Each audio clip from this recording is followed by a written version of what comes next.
Hello, dear students. Today we are going to take one more short story from class 10th syllabus. That is from Tulip series of English. Uh, and name of the story is Abhile. This story had been written by Abdul Ghani Sheikh, and this story centers around a traditional Ladakhi woman who knows nothing of the world around her. She is an old village woman and she never stepped out of her village. To her, Srinagar is a distant place like Turkey, as Turkey is. Her home in the village is the only place where he feels comfortable and contented. So this is story of this old village women. आपने बहुत सारी कहानियाँ सुनी होंगी कि एक बार जब बोलते हैं कि गाड़ी पहली बार एक बूढ़ी औरत ने देखी थी, एक ओल्ड विलेज वुमेन ने देखी थी, बुज़ुर्ग औरत ने देखी थी. तो गांव से बिलोंग करती थी, तो उसने जैसे ही गाड़ी आई तो उसके सामने घास रख दी. उसको लगा शायद ये भूखी होगी, बहुत दूर से आई है, तो उसको घास रख दी सामने. तो बहुत सीधे साधे, बहुत भोले भाले लोग होते हैं ज़्यादातर ये गांव के लोग. तो इसी तरीके से एक और औरत की कहानी हमारे एरिया से है कि जब वो यहाँ से मूव कर रही थी, किसी दूसरी जगह जाना था उसको, फॉर एग्ज़ाम्पल जम्मू जाना था, तो किश्तवाड़ टू जम्मू जाना था. तो उसने क्या कर दिया, जब वो गाड़ी में चढ़ी तो गाड़ी में चढ़ने से पहले उसने जो अपना जूता, वो बनाते थे घास का जूता, तो वो घास का जूता उसने बाहर खोल दिया. और जब वो उतरी तो वहाँ से पर ढूंढने लगी कि मेरा वो घास का जूता कहाँ गया है. तो इस तरीके से सीधापन दिखाई देता है हमारे विलेज वुमेन में. और ज़्यादातर जो पुराने ज़माने की जो हमारे बुज़ुर्ग होते थे उनमें. ये जो अभी स्टोरी है, इसमें 6 मेन कैरेक्टर्स हैं. There are 6 main characters. First is Rukhsana, a village girl who is living in Srinagar to pursue her studies. तो then it is Abile, Rukhsana's grandmother, जिसके राउंड में सारी ये कहानी घूमती है. तो उसका मतलब अबीले की जो पोती है वो रुखसाना है. अब्बा, Rukhsana's father, that means Abile's son. अगूज, Rukhsana's uncle, that means Abile's son. Then it is Eche, Ruxana's aunt. Then it is Kaga, Ruxana's elder brother.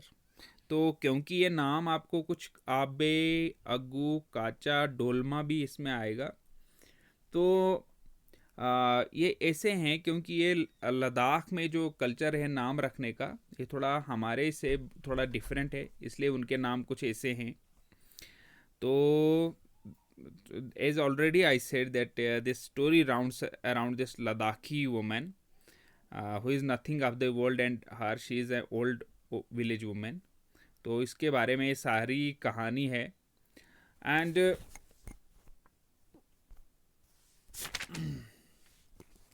when Abile heard the news of earthquake in Turkey, her face turned ashen, choked with tears. She said, "Oh, protector, you are Rahim wa Kareem, so merciful and benevolent. Have pity on my granddaughter Ruxana, keep her safe." All of us burst out laughing. Kaga, my elder brother, said, "Abhi, Ruxana is in Srinagar. The earthquake has hit Turkey, which is thousands of miles away from Srinagar." तो यहाँ से सादगी शुरू हो जाती है. पहले इस आप कहें तो एक पैराग्राफ से क्या बोलती है कि जब तुर्की में भूचाल आता है, उसे लगता है कि रुखसाना को खतरा है दिल्ली में, उस सॉरी श्रीनगर में. उसको ऐसा लगता है कि श्रीनगर और तुर्की जो है साथ साथ में ही है. तो उस पर ऐसी भोली भाली बातों पे ये सब लोग हंसते हैं. कागा, एल्डर ब्रदर एंड अभी. रुखसाना इज एन श्रीनगर बोलता है कि अभी, दैट मीन्स अभी ले को वो अभी करके पुकारते हैं मदर को, कि द अर्थक्वेक जो है तुर्की में आया है और श्रीनगर जो है वहाँ से कई मील दूर है.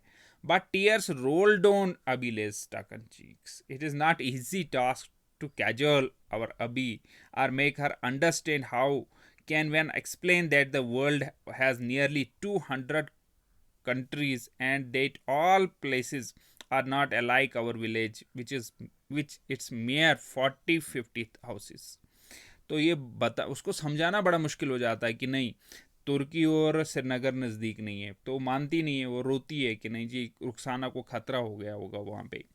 और हम उसको समझाने की कोशिश करते हैं कि 200 से ज़्यादा कंट्रीज़ हैं, तो बहुत बड़ी दुनिया है, मगर वो मानती नहीं है।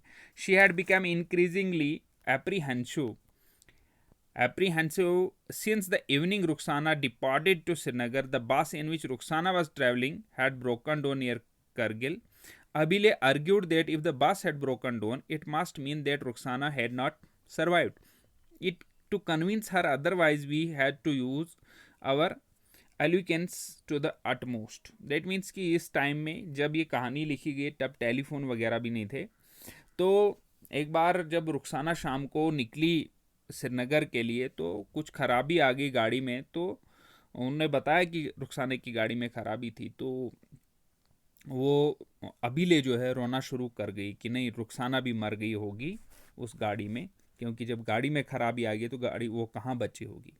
तो उसको समझाना और इसको कंसोल करना जो था बड़ा मुश्किल हो जाता था, कंजोल करना यानी बहलाना फुसलाना उसको बहुत मुश्किल हो जाता था, उसको दिलासा दिलाना कंसोल करना बहुत डिफ़िकल्ट जॉब था। Kaga consoled her Abhile, if the bus stopped working, it does not mean that it has had an accident. Buses often break down during a journey. Sometimes the oil freezes due to the cold. Sometimes nuts and bolts of the engine do not function, or a certain part stops working. The driver parks the vehicle on one side of the road, repairs it, and then the vehicle takes off. We also had to take extreme precautions before commenting on the news in front of Abhi. The mention of daily happenings like the rolling of a bus into a ditch at such and such place, the derailing of a rail cart, the disappearance of an aeroplane, or the firing of a bullet at some procession, or other was enough to trigger an interminable series of questions in which is my Rukhsana safe? Was Rukhsana traveling in that bus? Rukhsana is very curious. She must have gone to see that procession. तो कभी भी ये जब भी कोई बात करते थे ऐसी वैसी बात होती थी तो इनको बड़ा ध्यान रखना पड़ता था कि इसके सामने कोई भी बात ऐसा ना करें कि जिससे ये डर जाए, और कभी एरोप्लेन क्रैश कहीं पे भी हो जाता था तो ये बोलती थी कि रुखसाना भी उसमें चढ़ी होगी, क्योंकि रुखसाना जो है बड़ी उतावली है, वो इधर उधर घूमती रहती है, तो वो चली गई होगी और उसमें गिर गई होगी, तो बड़ी वो टेंशन में हो जाती थी। तो इन बातों पे भी बड़ा ध्यान देना पड़ता। We should start laughing and Abi would admonish us yet again for sending Rukhsana to Srinagar. When we expressed her helplessness, we comforted her, saying that Srinagar is a mountain resort, that it is called paradise on earth. Every year, thousands of tourists visit Kashmir to explore it. We tried to make her understand that Rukhsana was in Srinagar not out of some desperation, but to get further education to seek a better life. When we promised that spring would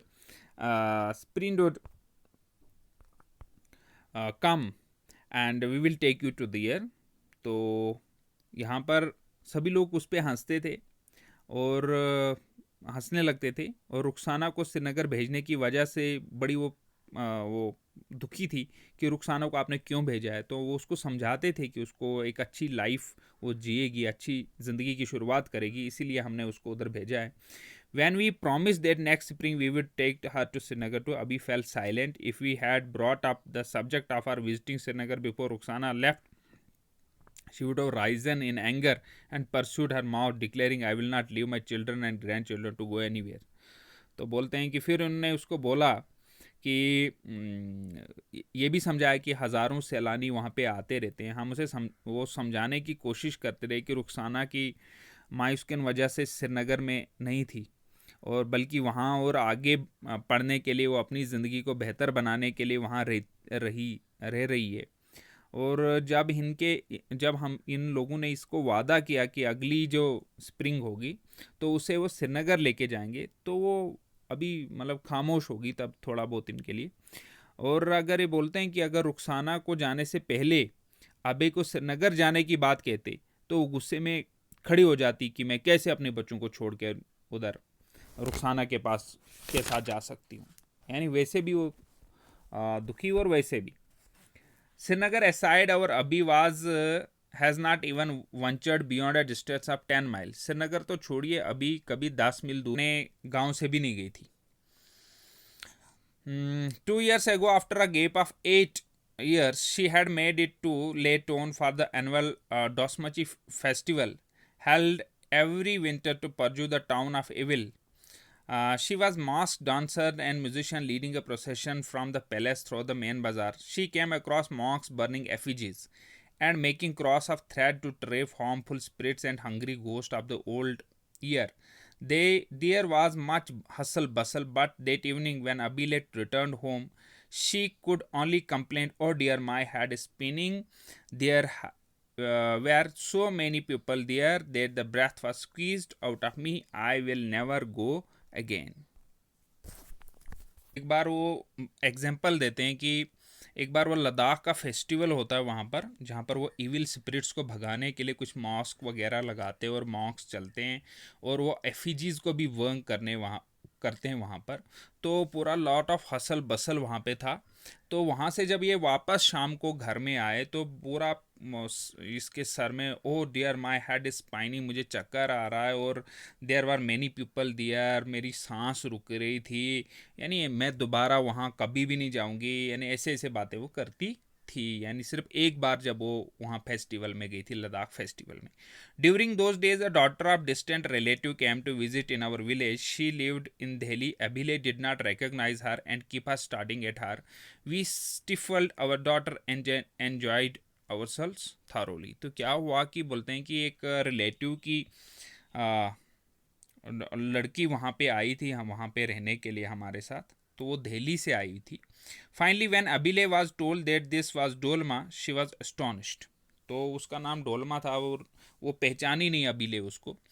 तो जब उसको बताया गया था कि ये लड़की जो है डोलमा है, lord Dolma, I was wondering from where this memsahib had descended upon our house, what kind of clothes have you put on. तो जो डोलमा को देखकर बोलती है कि मैं क्या थी, मैं एस्टॉनिश्ड रह गई और मेम साहब करके उसको बोलती है कि तुम मेम साहब बन के आए हो और मेम साहब बन के आप धमकी हो, डिसेंडेड मतलब कि आप धमकी हो हमारे यहाँ पे अपन और आज, तो तुमने कैसे कपड़े लगाए हुए हैं। Dolma smiled, "where have you come from Dolma". तो बोलती है कि वो डोलमा उधर से हंसती है उसकी बात सुनकर।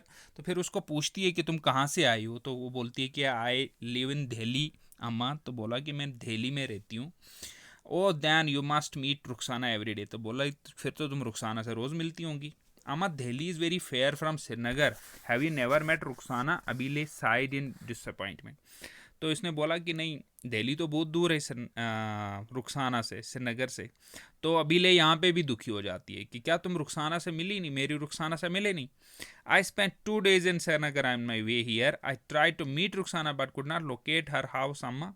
तो बोलती है कि माँ अम्मा, मैं 2 दिन रुकी श्रीनगर में, लेकिन वहाँ पर भी मुझे रुखसाना का घर नहीं मिला। तो अभी आसान काम भी नहीं था कि वो रुखसाना का घर कहीं आसानी से उसको ढूंढ लेती, क्योंकि वहाँ पे भी ढूंढना मुश्किल हो जाता है। "Oh that, what have you done". Abhile was miffed, "you were in Srinagar and could not find the house of my granddaughter, it's a big city, my sister in law interrupted, it has a population of 5 to 6 lakhs. Abile, how will you people now where someone lives unless they have the complete address"। तो समझाती है उसको मेरी भाभी उसको कि वो देखो वहाँ पे ये राइटर की भाभी समझे कि श्रीनगर में बहुत सारे लोग रहते हैं, जब तक ना कंप्लीट एड्रेस हो तो ढूंढना मुश्किल है। "Everyone says the same thing". Abile tone became serious and her eyes filled with tear. तो दोबारा रोना शुरू हो गया। "I remember another funny episode regarding my Abi". तो अब इसको एक और एपिसोड याद आता है, किसके बारे में, अबी के बारे में। "I was very young those days, my uncle sometime came to village to hunt". मेरे चाचा आते थे मेरे साथ शिकार करने। "Once my uncle return to the town but left his double-barreled gun behind. Agu had kept his gun in the kitchen where a big battalion of children तो उसने उसको कहाँ पे रखा हुआ था, किचन में, और वहाँ पर बहुत सारे हमारे घर में बच्चे बहुत ज़्यादा थे. Of various relatives in laws had gathered. Abile was no tense that she could not sleep for 2 nights. She guarded the kitchen all day and to make sure no child touched the gun. Convinced that as soon as it was touched, the bullets would explode instantly and everyone would die, she would have locked the door if it had been her any other room. But how could she close off the kitchen when Abba and Agu returned to the village on the third day and heard about the situation? They rolled on the floor with the laughter. इसका जो uncle था वो शिकार करने आया था और उसकी जो डबल बैरल गन थी वो वहाँ पे रह गई किचन में. और उसे लगता था कि जैसे ही वहाँ पे बच्चे भी बहुत ज़्यादा थे, तो उसे लगता था जैसे ही इसको कोई छुएगा तो ये सारा फट जाएगी. और इसने 2 दिन तक किसी को भी किचन को लॉक कर दिया. किचन में जाने, वो पूरा मतलब रसोई घर जो था वो रात को भी नहीं सो पाती थी. उसको लगता था कि नहीं तो कोई उधर जाएगा और ये फट जाएगी. पूरा दिन रसोई घर की जो रखवाली उसके बाहर खड़ी रहती थी, इस बात को यकीनी बनाने के लिए कि कोई भी बच्चा बंदूक को हाथ ना लगाए. और उसके बाद ये किस्सा जब इसके चाचा ने सुना उधर से आके, तो पूरे वो रो हंस हंस के लोटपोट हो गए जब ये किस्सा उन्होंने सुना. तो I must confess that I take advantage of Abhile's simplicity the army of children present. यानी कि इसकी सादगी का बड़ा फ़ायदा उठाया इसने. किसने? राइटर ने. बोलता है कि क्योंकि मेरे घर में बहुत सारे बच्चे थे, आर्मी ऑफ चिल्ड्रन यानी बहुत सारे बच्चे थे. Always present our home, tears my notebooks to make kites and boats, ripping the sheets off shades that scissors like fingers. I put on a tearful face before Abhi and fell her date. Papers are official. If they are torn, I will penalized. These words would work like a magic to her and preserves my papers such as instant care, and no child would dare to even look at them. Not stopping to the age, she saves all sorts of scrapes and tidbits even when I am away, and when I go to the village, the presents them to me. Among them are papers from grocers, snuff sellers for wrapping spices and snuff. तो writer बोलता है कि मैंने भी इसकी सादगी का फ़ायदा उठाया. तो क्योंकि घर में बच्चे होते थे तो वो मेरे सारे कागज़ उठा के उनकी काइट बना के उड़ा लेते थे और कोई फाड़ भी देते थे बहुत सारे. तो मैंने इसको बोला कि मेरे बहुत कागज़ इंपॉर्टेंट है यहाँ पे, अगर मेरे खो गए तो मेरे को बहुत नौकरी से निकाल दिया जाएगा या बहुत नुकसान हो जाएगा, पेनलाइज्ड हो जाएगा, मतलब जुर्माना हो जाएगा. तो फिर उसने किसी को उधर उसके कमरे में जाने नहीं दिया. और इवन कि छोटे मोटे कागज़ थे जो ग्रॉसरी शॉप से लाए हुए थे, सिगरेट के कागज़ थे, वो सारे भी संभाल के रखे हुए थे. All grandmothers, despite their varied background, are similar, particularly in their reaction in modern technology. Like one of the grandmothers in our neighborhood, when she refers to an aeroplane, she switches to uh, horrific speech. The plane sahib has arrived. तो जब भी जहाज़ देखती थी, हमारे पड़ोस की aunty के बारे में बोल रहे हैं, तो वो बोलती थी कि प्लेन साहब आ गया जी. The plane sahib must be facing a lot of difficulties and today plane sahib was very big. कभी अगर नीचे से आ जाता है तो बड़ा दिखता है, तो बोलती है कि प्लेन साहब आज बड़ा था. तो ऊपर से चलता तो प्लेन साहब आज छोटा था. Abi was a plane for the first time. She went to greet the plane with bundles of grass in our basket. तो बोलते हैं कि जब अभी ने देखा था पहली बार प्लेन को, तो वो भी बहुत सारा घास लेके, वो बास्केट टोकरी में घास लेके जो है उसके पास, प्लेन साहब के पास गई थी. तो आज हम यहाँ तक कंक्लूड करते हैं हमारी आज की इस स्टोरी को, और नेक्स्ट वीडियो में हम बाकी की स्टोरी को डिस्कस करेंगे. So thank you for staying with us. Thank you for watching.